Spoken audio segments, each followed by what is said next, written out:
All right, welcome back, everybody, to another edition of Young Justice Review. Ersan on this one, and this time we're going to be talking about episode 15, Leverage. Whoa, kind of a lot happens in this episode, which was a little weird. But basically, our team, they call themselves the Gamma Group. They have to go on a covert operation, and they have to find out what the hell's going on in this Russian site. Turns out some crazy shit is going on at this place. And there's another plot where they're establishing the metahuman kind of school thing in Taos, and we're kind of seeing our first glimpse of what goes on and kind of the issues that wind up happening. So a pretty interesting episode, pretty solid. Also explains a few things as well. We find out at the end that Halo, she she took money and she was going to go do something. When she opened the door, turns out that fast dude came in and killed Brion's parents, which now is kind of weird because it puts everything a little bit in full circle now. Because basically, Halo was there when she was known as what she was previously, but her was there. She was there when it happened. She might have been paid off to do something, but maybe it probably went awry or something like that. So now she can't tell Brienne. So some crazy shit's going on. So basically, we get Calder tells Beast Boy, who's having issues with that good lady, good Granny Goodness. She makes him do 52 takes or some shit like that, and then afterwards he's got to go do a covert mission. I think he went right from set to do the covert operation, which you could tell he kind of was slipping a little bit when the fight was going on. They're doing a covert operation. They got to find out what the hell's going on at this place in Russia, but it's a covert operation, so you can't. The Russian government can't know that the United States is sending stuff. Come to find out, they get in there mad quick, mad smooth. You know, Tara does her thing. They have this whole like little montage where they're doing their abilities, you know, and you kind of get to see them working as a unit. It's cute. They go in, they see what's going on. Turns out these Russians are becoming like Iron Man, basically, except it's robotic things that they're basically like attaching to their body. It's a crazy scene too. They finish the covert operation and then they tried to dip. Turns out they see Gorilla Grodd, Black Manta. We get to see Black Manta and Boomerang Dude. And they have a fight. Turns out it's the Suicide Squad and they're being made to do it because Amanda Waller's got them on lock. So hilarity kind of ensues. They all have a fight. And Artemis, who is taking the lead for this mission, you get to see an Artemis led mission. She actually does pretty well, you know, pretty solid. Although she kind of cut her hair, so she doesn't necessarily have the poof when the scene is going on when they're fighting. And there's even one part where she's like, "Listen, this is what's going on. This is what's going on." But she explains well, and she never loses her as a leader. Never loses, never admits really defeat. Always finds the right scenario. And then the kind of B plot is the metahuman school place in Taos. They're kind of establishing what's going on. We find out that what's her face, Black Canary, and we also find out that Miss Martian, who's going by Megan, they're going to be counselors. That dude that almost blew up the city, he's there as a counselor. And we also get a little timeline. Artemis and Black Manta have a little fight, and she said that was 2 years ago. So this is 2 years later from season 2 to season 3 when Aqualad was whatchamacallit, a mole, which is interesting. So we get the establishment of that kind of program going on. We see Livewire, Windfall rather, and then Mist, who we're introduced to. And we see the first instance of like not knowing their power. So which is basically like Xavier's Institute for Gifted Children. So that kind of happens in the background as well, and that's kind of the B plot. But overall, pretty solid episode. I liked kind of how it went about. This is one of those 8 episodes for me. Cute, fun, kind of felt in a small bits where it felt like a kid show, but otherwise My only really gripe is that it kind of lagged a little bit because I think a lot happened in this episode. But it's interesting to see that Granny Goodness is now fucking with Garfield. So, it kind of is what it is. But we get to see Aqualad, even though he's Aquaman.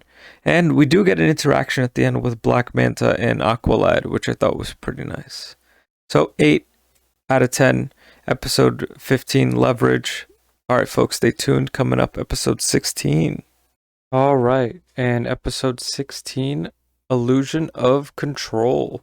This one was kind of cool. It moved a little bit faster than the last one, which I thought was nice. But I thought the previous episode 15 had a bit more, oomph to it. This one was kind of a bit more of a kids episode, but I liked it. I thought it was pretty cool. It had some interesting themes, with the Victor Stone kind of wanting to alienate himself, and then Forager being the one that kind of progressively checks in on him and kind of just chats with him and gets him to eventually come back and eventually come inside, which I thought was pretty nice to have for an episode like this. But basically what happens is the B plot is dinner is being set up. It's November 22nd, so it's very close to Thanksgiving, and they're doing a Thanksgiving kind of get together, a bunch of people. And then the A plot is Perdita gets captured. So now it's about getting her because Count Vertigo has gotten there, captured Perdita, but then Devastation is there and Simon is there, and it's funny because Devastation, when Simon gets punched in the face, Devastation goes, "Baby," hey, listen, there's someone for everyone. You know what I'm saying? So basically, they have to go save her. They kind of work together as a team. This is one of those things where it's a team effort now. Both episodes were kind of like team efforts. We get Blue Beetle in this episode. We get Kid Flash in this episode, which I thought was very cool, even though he's also Speedy. I'll call him Speedy for argument's sake. What I liked about this episode was, so the B plot, first off, that scientist chick, I knew she was a freak. I knew she was a freaking freak. Because what the hell is she doing? Like, it kind of leaks into this episode, and towards the end of the last episode, she gets the hair from the comb.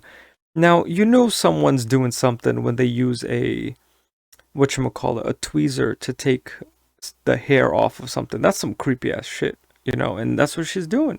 Even though she's getting that, kitty beaten up, it's still, she's doing some shit. And in this episode, what happens is she called someone, and she's like, "Oh yeah, it's been a while." Who? It's been a while. Been a while talking to who? You freak? Blue Beetle comes back. Speedy comes back in this episode, and they capture Perdita, Count Vertigo, and who we find out to be Devastation. They find them at this pueblo, but turns out it's an illusion being done by Simon, who they find out is being tasked by Queen Bee, who coincidentally is played by the lady who plays Counselor Troy in Star Trek The Next Generation. And, it kind of moves a little quick, that part. They find out that that's just a ploy to kind of get the kids, the metahumans, at the park, because the kids are going to the park for like a little park day, which I thought was kind of sweet. So Holocaust, we get a Holocaust sighting again, and they eventually get their plan foiled, and the team works together, tries to find out, tries to corral everything, which they wind up doing. And then eventually the media comes in, and they're like, "No, we gotta talk. We gotta, just say." Well, legitimately though, they were there. This was planned to go to the park, to the theme park, and they get their cotton candy poisoned. Or at least that's what it looked like, until you found out that it's Count Vertigo, who's just making them go into Vertigo. But for a moment, I thought their cotton candy was poisoned. I thought that was pretty interesting. Also, there's a little part in that B plot where Artemis didn't tell her mama that she was back on the team as Tigress. So her mom got pissed. Her mom was tight, so she bounced. But the thing is, since she's in the wheelchair, she just rolled her way out. And they had a talk, and she's like, "Oh, you're getting your master's and your PhD," and she's like, "Yeah, bro, but I'm Tigress too. You know, I'm helping people." So mom was tight, but you know, whatever. It's your life, man. You know, Artemis, you have a house. You know, you're taking care of your daughter. Pardon me, your niece, because her mom Cheshire dipped. Who I think also, now that I look at it, I think the voice over actress for Cheshire is also the mom as well. But there's also an insinuation that Artemis and Clone Roy will is kind of like will they won't they sort of thing. I don't think it's gonna happen. They because she still loves Wally, and why? Because Wally's coming back, man. We want Wally back. Wally's coming back. He has to come back. Please, Greg Wiseman, I implore you, just bring him back. It's okay. We can make it work. Trust me, we can make it work. Anywho, Blue Beetle and the Scarab also talking too. They're talking together, which I thought was very nice. I kind of call back to season 2 with the whole Blue Beetle Reach stuff. That's kind of cool. It's good to kind of have Jaime back. He's a little bit older now. He's 2 years older from the last season, and so is kind of Kid Flash. So you kind of get to see a little bit of that. Garfield kind of cleaned his act up a little bit in the sense of, you know, he looks well and he looks like he's actually on the team and finally getting some reps, you know, proper reps in. They try to capture Perdita, no dice. He gets his boo back, and they have a nice little dinner, which I thought was pretty cool. The Vic Stone stuff, I think he's kind of starting to get out of his shell a little bit, which is kind of nice, you know, bring him out. Uh, and the scientist lady, who's a freak, she's up to some shit. And I knew. If you guys recalled from the beginning of the season, I knew she was up to something. I don't trust her.